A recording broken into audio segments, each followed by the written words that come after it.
Hi everybody, Devin again. This time I have my friend Mike and we're going to show you the next step on how to get to killer Halloween tombstones. Last time, as you recall, we worked on this tombstone, the Tidy Bowl Man. Showed you how to transfer the letters onto the styrofoam, showed you how to route it out so you get this nice etched look. What we've added here is just a toy boat that we cracked in half, kind of countersunk it into the styrofoam with lots of foam adhesive, little paddles here, and kind of once we get this painted you'll see it has a really nice kind of stone carved effect. So now we come to the point where we start distressing the tombstones, and after you have very, very carefully transferred the lettering and carved out the lettering and added the little pieces, you're probably going to be a little bit reluctant to start ripping and cutting and gouging this thing. But as you can see from one that we did last year, or actually several years ago, it starts to add a very cool effect when you start to add the moss and the shadowy parts and the aged stone. Looks like it's been around for a while. Now, not all of the stones you're going to need to do to the same extent, because you go to a real graveyard, some stones will be more weathered than others. But you are going to have to be willing to be a little bit bold and wreck your creation. Now, there's no scientific way of doing this, but you kind of have to use a little bit of common sense, a combination of where a tombstone really would weather, things that stick up, points, edges, whatnot, and then something to add a little bit of artistic flair to it. You also have to be careful, like for instance in this instance right here, I don't want to go chopping and gouging and get into the ore. I don't want to cut into the type and make it illegible. So I would sort of look at this thing and say, well, first of all, this corner is going to be one of the places that's probably going to stress first. I found that if you just, now the one I showed you before, a lot of it was done with just fingers. The problem with that is that you'll see you get a lot of fingerprints. It still kind of looks like broken stone, but you get a lot of gougy fingerprints. And so trial and error, I've learned that taking a small knife of some kind, in this case a small saw, lets me get a little bit sharper edges. Now I tried it with the router too, and then you get too clean of a cut and it doesn't look like it weathered.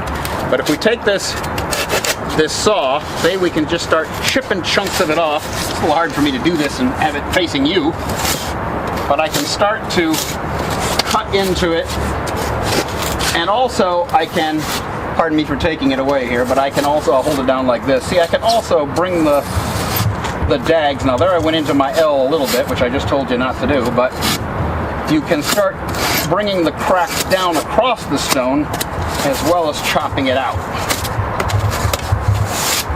And again, you can be as bold as you wish. Some stones just a little bit of a cut, others you may want to really gouge into. And you start getting the feel that this is, when you kind of imagine that this is going to eventually be mossed and darker than the rest of the stone.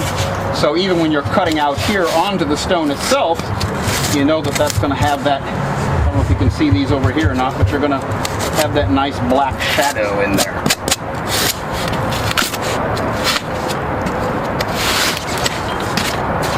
Now again, just like when you're doing a painting or anything else, a little bit of symmetry, a little bit of composition comes in handy. So if I gouged up this side, I don't want this side to be all pristine.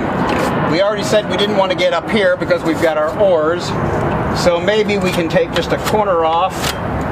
We also don't want to ruin the shape of the original stone. We want the eye to be able to connect to what it originally looked like. But we've got a nice big old fat blank spot here that's just asking to be cut up. So that's what I'm gonna do. Just gonna cut right in there, gouge it, and then you see how I drag the cuts out into the stone itself. And of course the stone's not going to be just on the front either, so you get a little bit more of a 3D effect if you cut it all the way to the back. There you go. So now your broken stone is completely busted right out of it. One of the things that we also learned the hard way, here's an example again of an old stone that we did a while back. We were attaching things on here, Oscar Mayer, dead meat. This is an advertising graveyard, as Devin told you in part 1, so we're killing off advertising icons. So we wanted to put the little hot dog on here. We got a rubber hot dog from a pet store. You can see how once you start adding the paint and stuff, it's going to start looking like it's made out of stone. But we didn't think ahead to storing these, and we allowed our little attachment to protrude out the back. When you later want to stack these in the attic, the basement, the wine cellar, whatever, this is going to gouge up all the other tombstones. And so we're learning the Tidy Bowl Man, which we were just showing you, the boats did come through the other side, but we cleaned them off and spackled it over and made it smooth with the idea that these are eventually going to have to be stored, and you don't want odd pieces sticking out that are going to gouge up your tombstones.